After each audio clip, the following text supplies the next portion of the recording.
following lecture was produced by Glorian Publishing, a non-profit organization, and is one of hundreds of lectures freely available via download, podcasts, streaming radio, and transcription.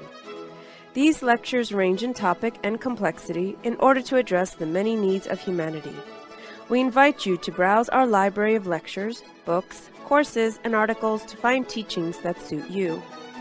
Through the support of donations, Glorian Publishing has published 40 books, hosts international retreats several times a year, offers free online courses, and many other valuable resources, available to anyone worldwide. All of this has been made possible by the financial support of listeners like you. Your donations make it possible for this free public service to reach thousands of people every day.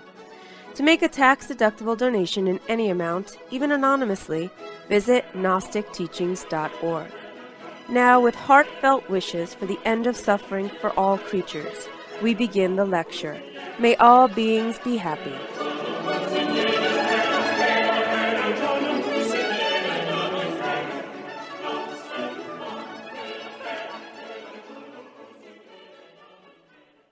Most spiritual people drift from day to day in their efforts to be spiritual and have no sense of where they are in their spiritual life, and worse, have no sense of where they are headed.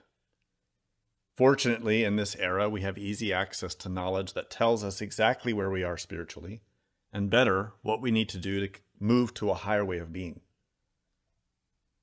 In terms of meditation practice, real meditation only becomes possible once we have established the prerequisites we have explained in this course. Today, we're going to examine the whole map of the stages of concentration, so that we can easily recognize what stage we are experiencing and what we need to do to go further. The teaching we are discussing is proven to be effective and has been tested thoroughly by experienced meditators for at least 1,500 years. It works. It is not a gimmick. It is a science. Moreover, it is free. If you apply this teaching to your meditation practice, it will dramatically change your experience of developing concentration. Moreover, you will be able to go beyond mere concentration. You will become capable of reaching the state of meditation, dhyana, samadhi, and be able to gain insight into your problems and change them. That is the point. The quality of consciousness that we develop through these 9 stages is very specific and exact. In Sanskrit, it is called shamatha. In Tibetan, it is called shine. Loosely, we translate this concept into English as serenity, equanimity, concentration, equality. Shamatha is not an intellectual concept or idea, or an attitude or belief. It is a state of perception. These terms refer to a quality that is unwavering, steady, strong, has a quality of brightness, and most of all is cognizant, intelligent, aware. It does not arise by accident, chance, or as a boon from the gods. Instead, it is a quality of consciousness that depends upon how we use our consciousness. Shamatha is a kind of serene concentration that perceives with equality or indifference. It sees without preference, judgment, predisposition, or desire. In other words, it is objective. It sees what is. That is what is necessary if we want to overcome suffering. We already know that suffering exists because of causes. The Buddha Shakyamuni explained this very clearly in the Four Noble Truths. 1, there is suffering. 2, suffering exists because of desire.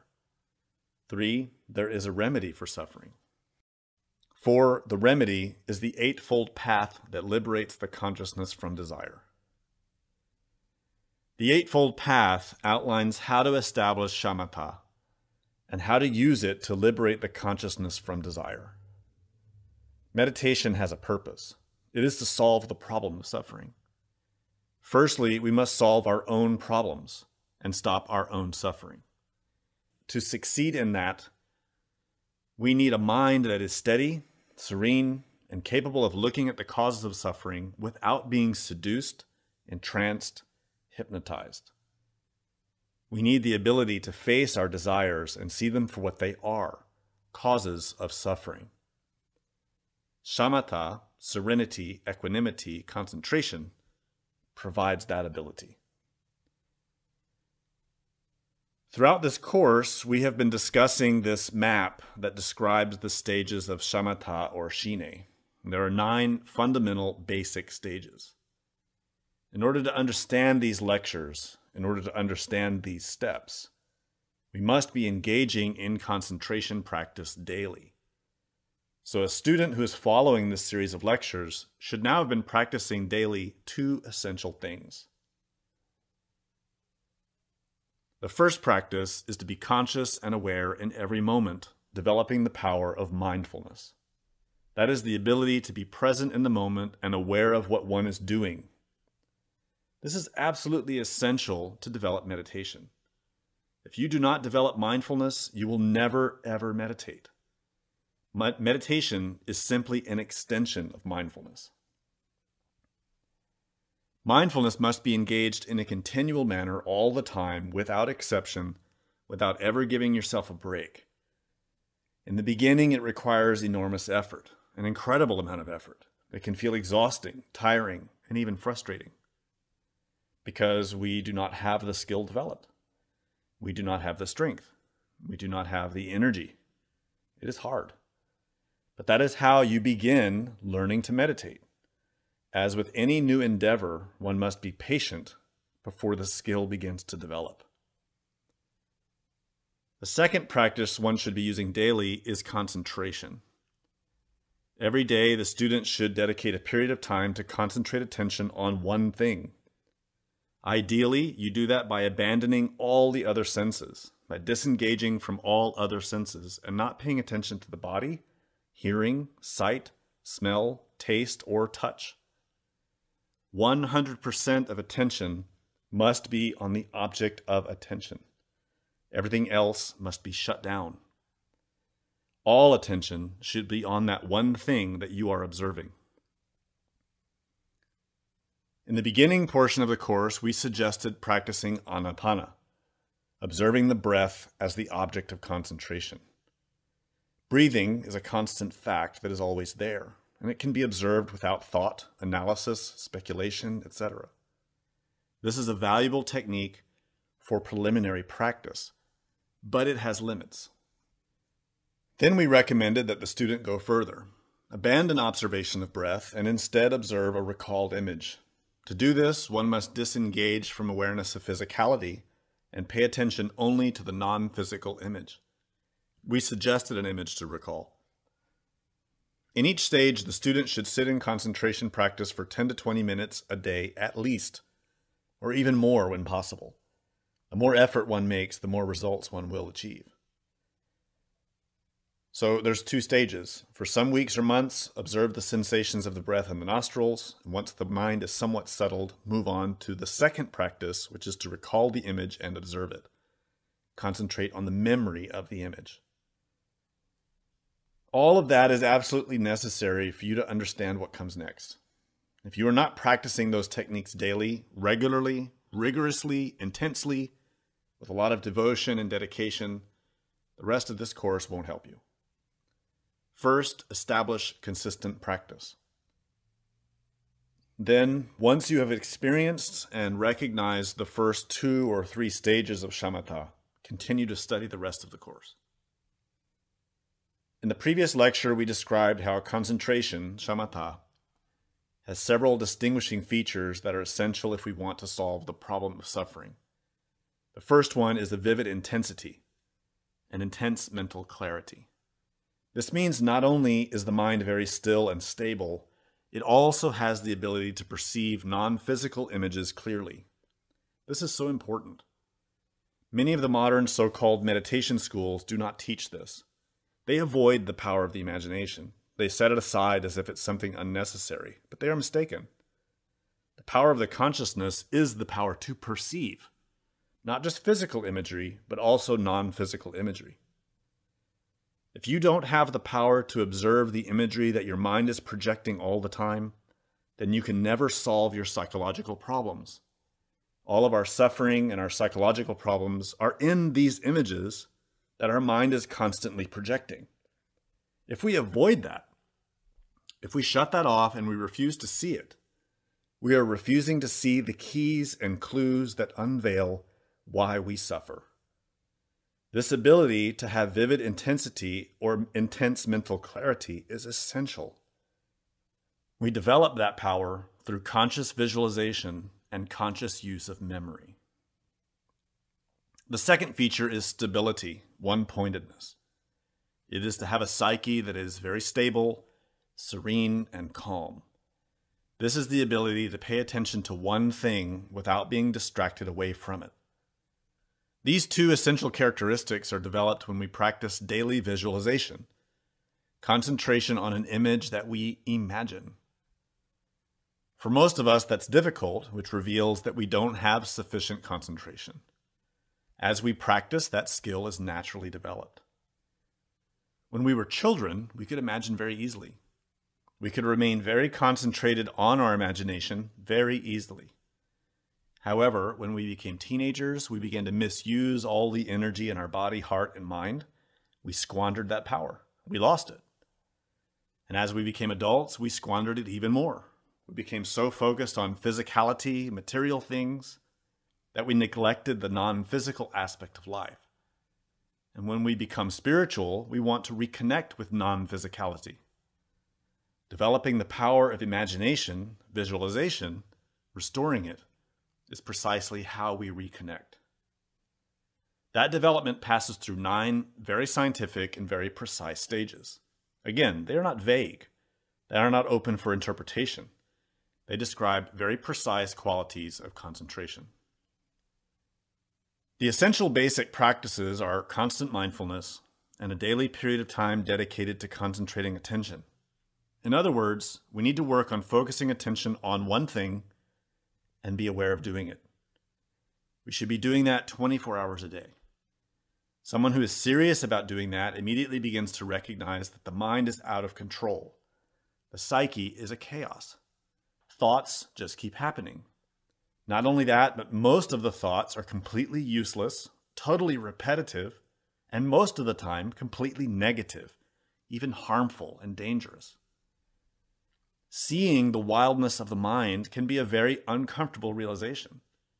That discomfort demonstrates the need to change.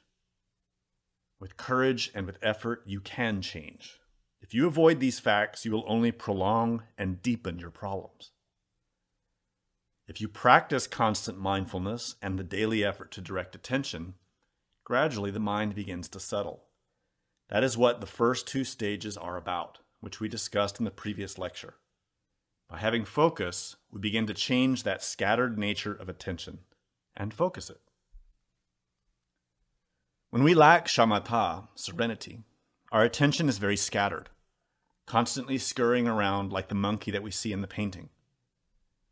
Because of that scattered, wild condition, our concentration is very shallow. It only sees the surface of things. It thinks it's very smart and can see everything. But if you're really honest with yourself, you will notice that this tendency of your mind to wander around, to jump around and be very distracted, is extremely superficial. It absolutely cannot penetrate into the depth of anything. If you want to prove it to yourself, read a book. Notice how far along you get before your eyes are still moving along the page, but your mind has drifted away to other things. Then you have to back up and find where you have lost the thread of what you're studying. The same happens when we watch a television show, and the same happens when we listen to lectures like this one. How many times has your mind wandered away from what you were supposedly concentrating on? The facts of that behavior demonstrate that we are unable to penetrate into the depth of anything. Since we cannot hold attention at will for any length of time, we have a very superficial and shallow degree of concentration. That state of concentration corresponds to the lowest stages of this graphic of shamatha. It is very scattered and very shallow. We cannot concentrate, we cannot focus, we cannot direct it, and we cannot penetrate into anything. Little by little, with the practice of mindfulness and directed attention, concentration. We start to gather together that power. It starts to focus. It becomes more and more penetrating, more and more able to stay on task. Because of that, we will be able to penetrate into the meaning of things, to see through the surface level, to see deeper. This includes anything that it observes, not just physical things, but psychological and spiritual things too. Consciousness is energy. It produces consequences according to how we use it. If we are smart and we learn to use it well, it can produce comprehension, understanding, insight, wisdom.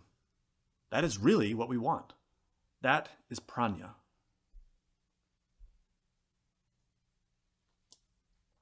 Stages 1 and 2 of shamatha are called the stages of tight focus, which means that we have to have a constant effort to tightly redirect attention to the object. It is a battle because that monkey is constantly distracted. We call it tight focus because it is somewhat like gripping onto something when you're in a storm. The power of the storm threatens to sweep you away, so you have to hold very tightly onto something anchored. Otherwise, you'll be washed away by the chaos. This is exactly what you face when you begin the practice of concentration, when you have no training yet. The state of the mind is that storm.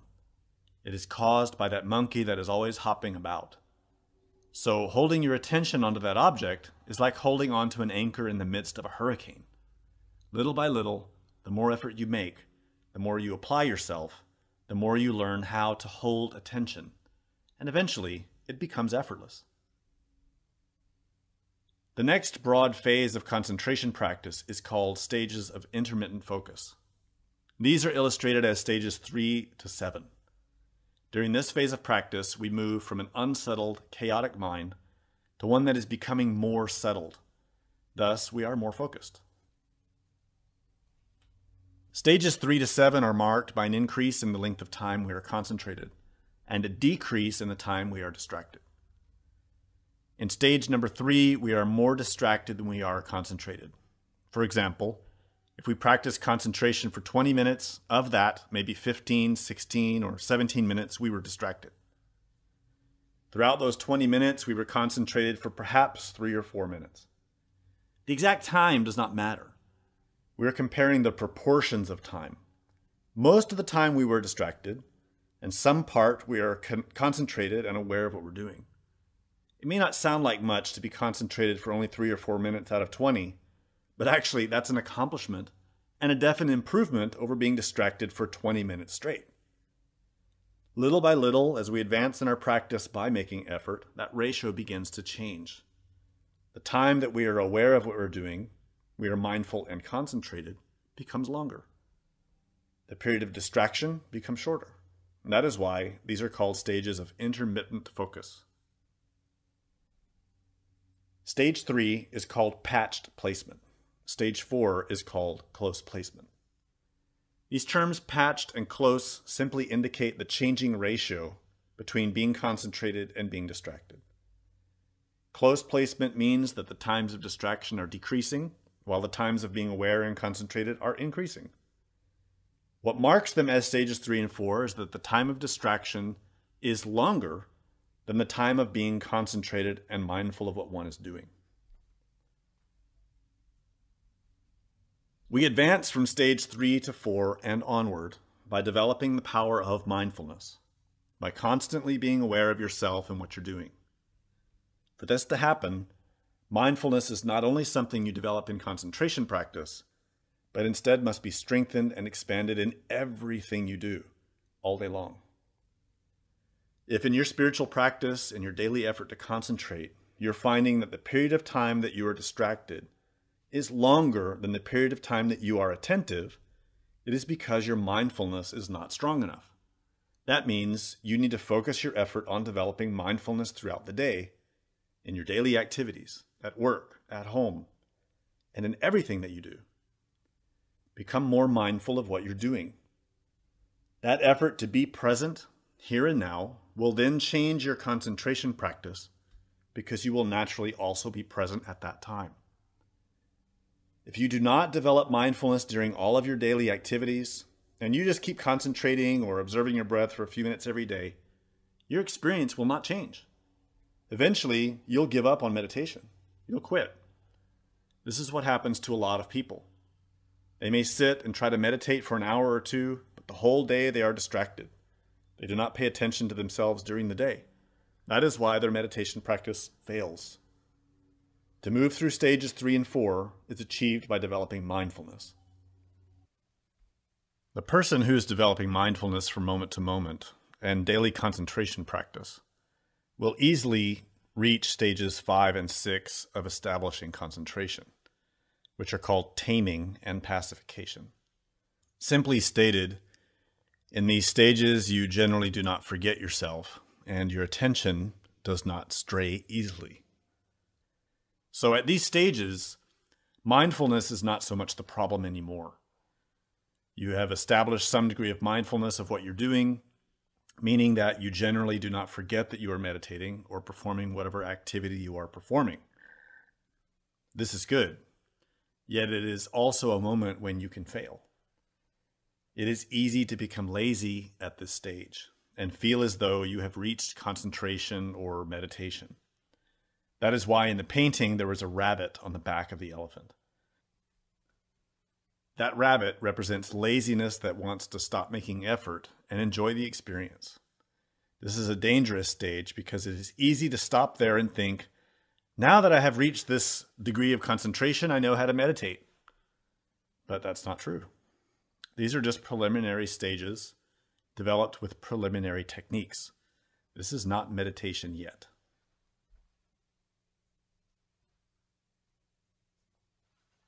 To advance through stages 5 and 6, we need to increase the power of vigilance, which is that part of our attention that watches for the obstacles we described previously. Specifically, we need to look for agitation and dullness. We described those in the previous lecture. By having that little bit of attention or vigilance, watching for the obstacles, and then applying the antidotes when necessary, one can advance past 5 and 6 and reach stage 7. Stage 7 is called complete pacification. In this stage, you are able to remain attentive in your practice, and while maintaining concentration on your object, you are also able to be vigilant about the presence of subtle thoughts, emotions, and other elements. And through recognition of them, pacify them, meaning they have no power to distract you. That is why here we see that the elephant is no longer being led by the monk. The monkey has become passive. That is why it is called complete pacification. This is still a stage of intermittent focus. There is still a portion of practice where distraction occurs and we forget what we're doing. We become distracted. To successfully move past stage 7, we simply need enthusiasm, the effort to continue practicing. We already have mindfulness for most of the time, and we already have vigilance to recognize obstacles. So from stage 7, we simply have to keep practicing.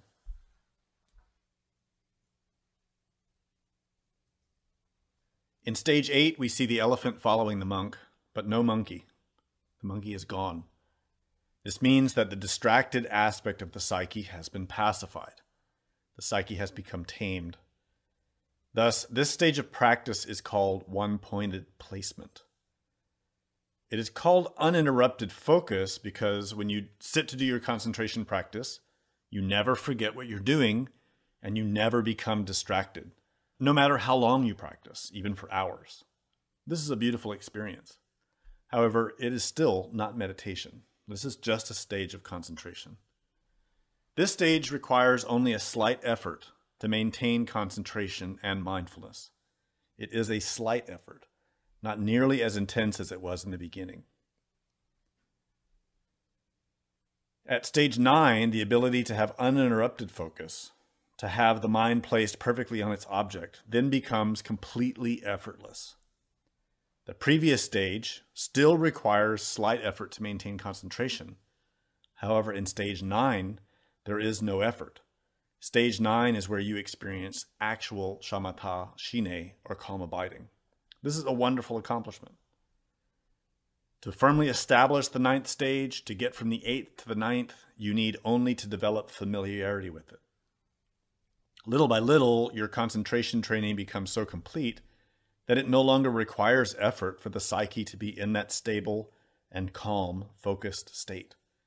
This is what we call one-pointedness. In Zen or Chan or other traditions, they talk about having one-pointed concentration. This is what in Patanjali's Yoga Sutras is called dharana.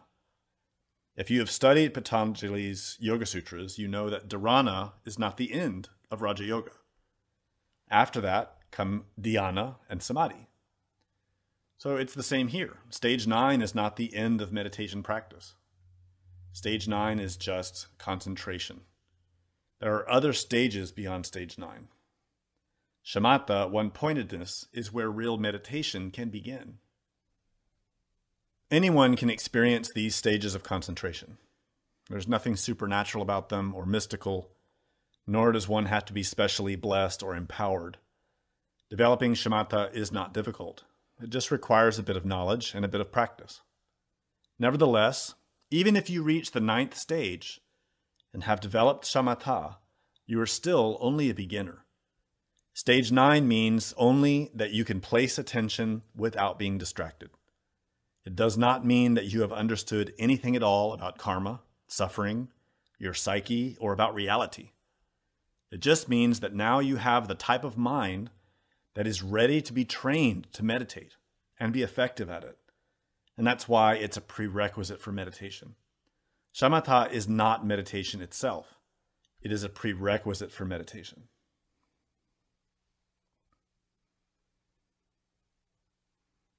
We just outlined 4 essential stages of directed attention or focus. It's important to understand them in our practical experience. We need to observe ourselves, the facts of our spiritual life, and compare those facts with these 4 stages. Most of the people who hear about meditation and even try to practice never move past stage 1. Those who do establish some daily effort may experience the 2nd or 3rd stages, while even fewer who practice seriously may drift into the middle levels occasionally. But in general, most meditators, especially in the Western countries, practice without any sense of where they are in their practice because they do not know the stages of concentration. You have now heard of them. The next step is to recognize them in your own experience, then learn to work with them and go beyond them. If you learn this science and become able to recognize the obstacles and maintain your practice, you can move through all these stages of focus until you develop the ability to maintain a spontaneous focus, directed attention that is effortless. In the beginning, it takes a lot of effort. But as you become accustomed to the training, eventually you reach a stage where it is effortless. Doesn't that sound wonderful? Observe yourself. Do you feel that meditation is very hard? From that observation, you can immediately recognize that you are in the beginning stages of developing concentration. That means that you do not know how to meditate yet. And you also do not know how to concentrate yet. I'm not trying to be cruel. It is a fact proven by this science. Consider stage 8, uninterrupted focus. At that stage, you have no interference from agitation or dullness. You are able to maintain long concentration sessions without any real effort. Practicing at that stage is not hard or difficult. It's easy. That means someone who is accessing that stage does not suffer while meditating. It is not hard. With familiarity, they reach stage 9, which means there is no interference at all from the body or the mind. There is no exertion to meditate. They simply sit. Moreover, directing attention is absolutely effortless. They do not struggle. They are not fighting the body or the mind. They just sit. The mind is calm. The attention is focused. It is easy and simple.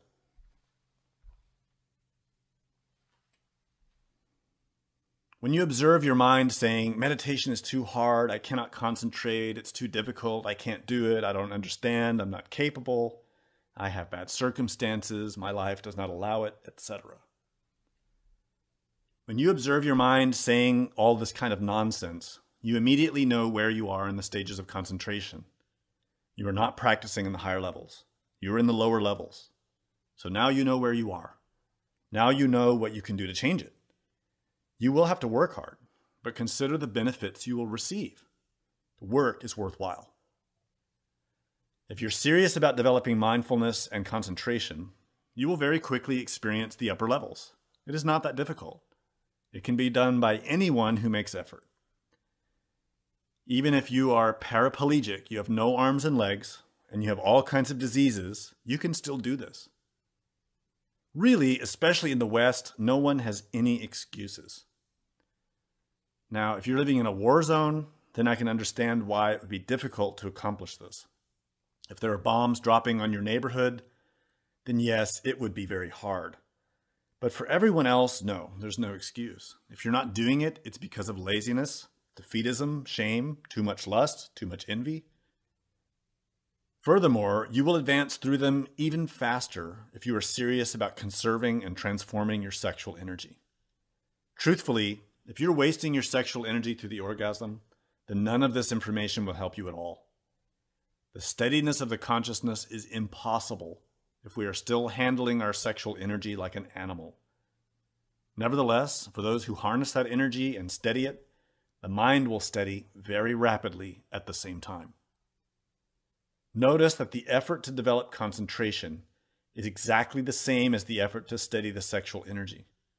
In the beginning, it seems impossible, but with willpower and constant practice, both eventually become effortless.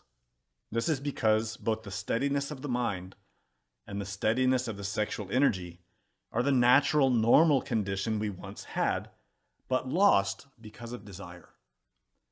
That is why we need to understand that the higher stages of developing meditative serenity are effortless.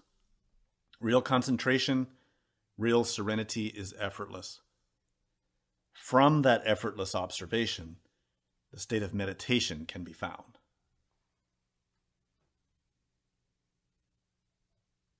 There is a quality that definitively marks the establishment of concentration. It's called pliancy. Pliancy means serviceability of body and mind. When you have pliancy fully established, the body and mind obey without hesitation. What does that mean? Observe your resistance towards meditation. You may tell yourself, I'm going to develop a serious meditation practice. This week, I'm going to meditate every day for half an hour. That sounds completely reasonable. But then when the time approaches when you actually need to meditate, your mind and body will not accept it. You may be interested in meditation, yet when it comes to actual practice, your body and mind fight very hard against it. What happens when it's time to practice concentration? Our body complains constantly. It feels discomfort, itchiness, pain here and there. It is distracted by sounds, temperature, the chair, the cushion. It is hungry, thirsty, tired, agitated. In other words, it has a huge range of tools it uses to fight against your will. The mind does that too. It comes up with a million reasons why you should not practice. Your mind seeks any kind of evasion to prevent you from practicing. Of course, this applies to every part of spiritual practice. What about chastity? The mind has lots of excuses for why you cannot be chaste. What about studying scripture? The mind has lots of excuses for avoiding study. It will not do it. The body and mind fight because right now they are in control of each of us. The animal mind, the animal body, control the consciousness. Liberation is about becoming free of the animal. You cannot become human while you are trapped in an animal behavior. Do you see in the painting at the very top that the meditator is served by the elephant? Here, the consciousness, the soul, is in control of the animal. The animal serves the consciousness. That is only reached through meditation training. There is no other way to reach it. It is through this science. If you make effort every day to develop mindfulness and concentration practice, you immediately begin developing pliancy, because you are training your body and mind to obey you, the soul, the consciousness.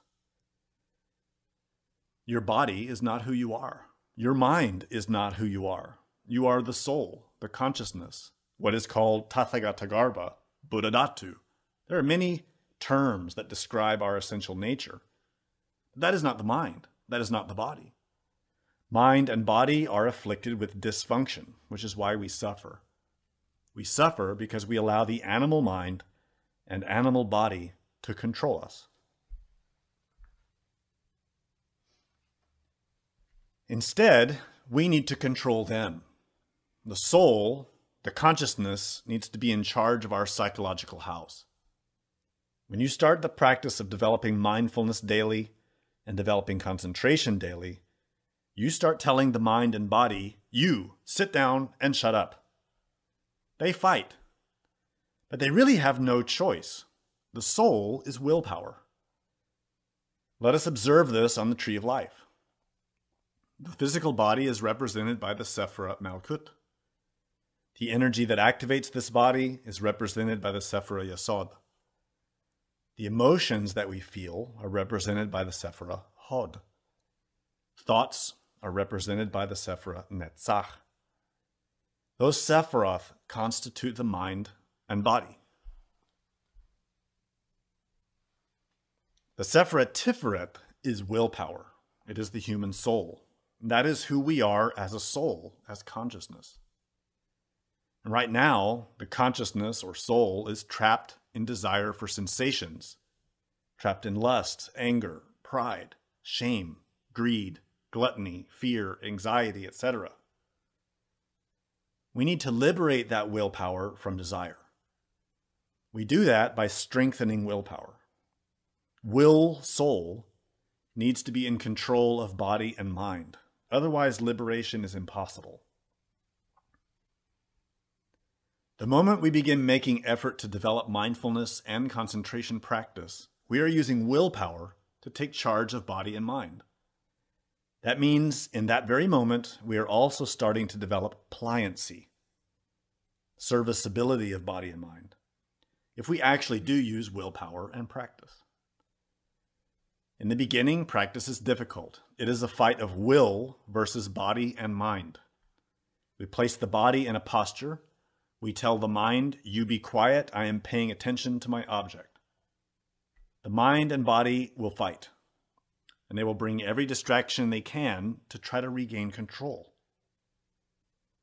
Through all the beginning stages, we are fighting and fighting to establish concentration. Really, what we're fighting for is control over our life, over our future. If we let the animal body and the animal mind control us, we will live the life of an animal and die as an animal. If we want to be a human being, that animal must serve the human being, willpower, not the other way around. The animal must be tamed. So through the daily effort, every day without exception, we train. Not with violence and cruelty against the body or mind, but with the rope and hook, vigilance and mindfulness. Gradually, little by little, as we practice every day, we train the mind and body to obey our will. Throughout that process, we are increasing pliancy. It is fully established when we reach stages 8 and 9, shamatha. Pliancy is something that we experience. It is a definite, definitive, absolutely real experience. Pliancy is not a vague term or open to interpretation. This is something that can be unquestionably identified by the one who experiences. There is no doubt about it when you have pliancy. Pliancy means that the body and mind happily comply without any resistance. They are happy to serve you, the willpower, the consciousness, and are joyful about it. So when we want to meditate, there is no effort, there is no fight, there is no struggle. It is effortless. Remember stages 8 and 9 that we just described? That is effortless concentration. There is no struggle and no fight. Body and mind are ready. They are trained, serviceable, calm, relaxed, and serene. Joyful. What a wonderful experience that is. We all want that and can have that.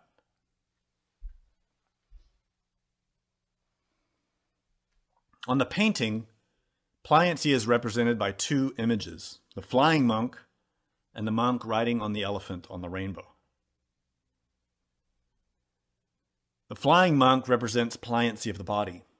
This is actually physically experienced. Not that you're going to fly, but you can sense and feel pliancy physically in the body.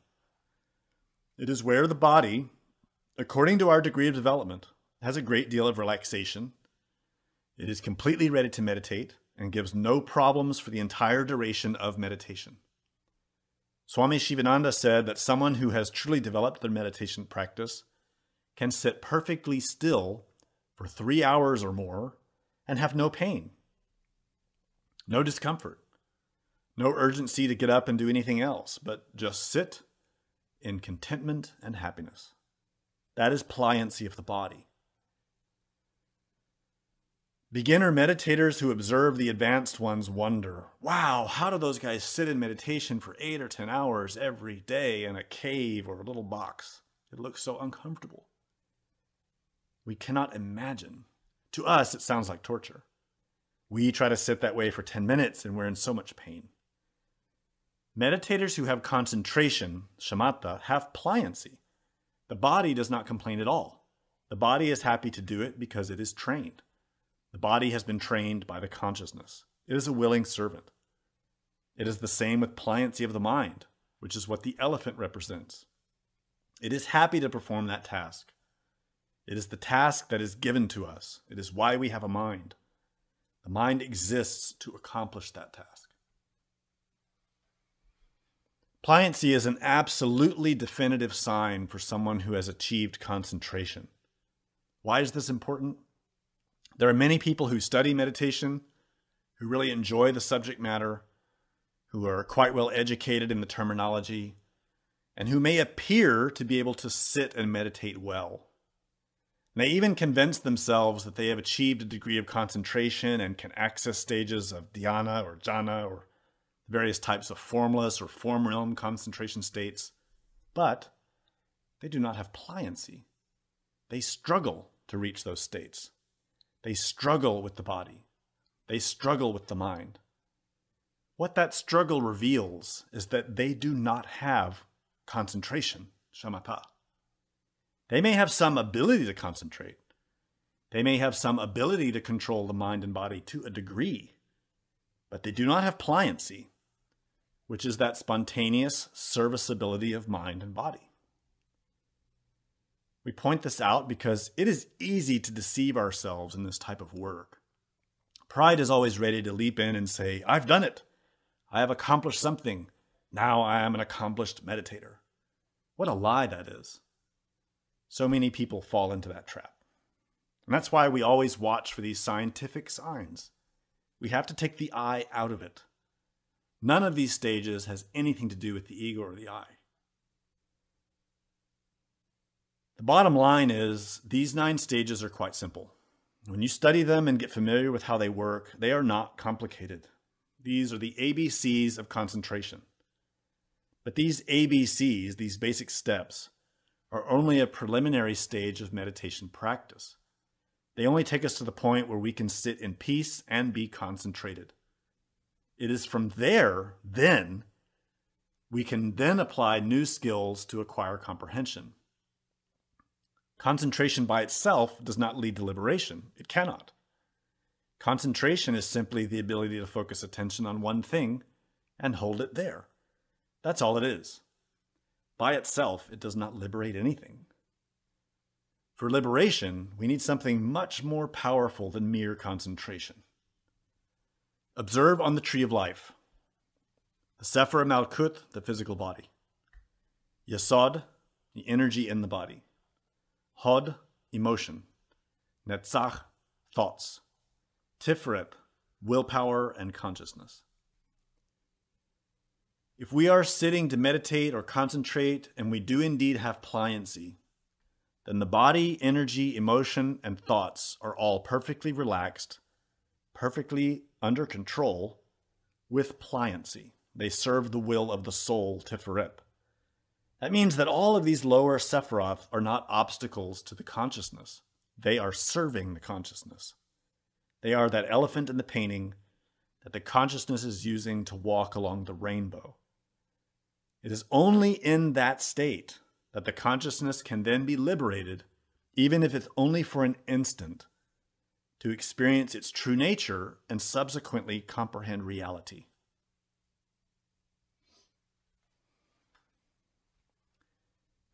The exercises that accompany this lecture. The first is to develop your mindfulness during the day. This effort is the very foundation of everything you will ever accomplish spiritually.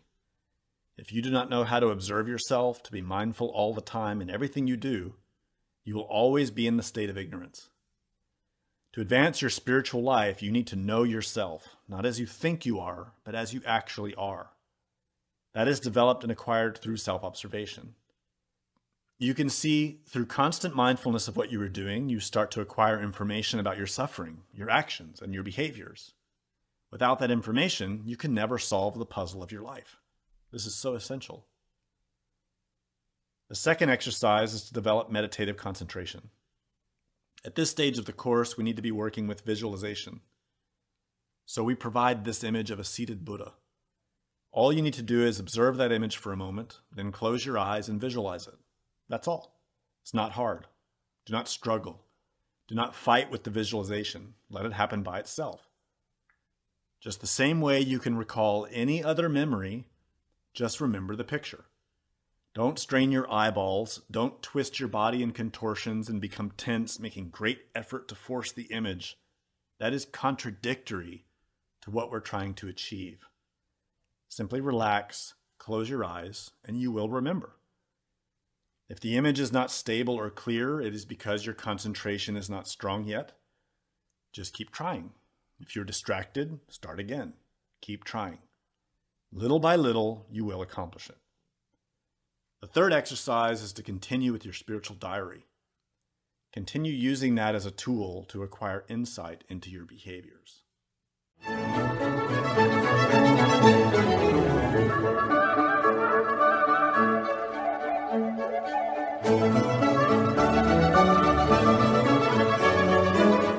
To learn more about what you learned in this lecture, we invite you to explore the books published by Glorian Publishing, available from booksellers worldwide. You may also be interested in online courses or upcoming retreats, all of which you can learn about at gnosticteachings.org. All of this has been made possible by the financial support of listeners like you. Will you help others to benefit from this knowledge? Most spiritual schools recommend a donation of $10 to $20 per lecture. Every donation helps. Make a donation now at gnosticteachings.org. Thank you. May all beings be happy.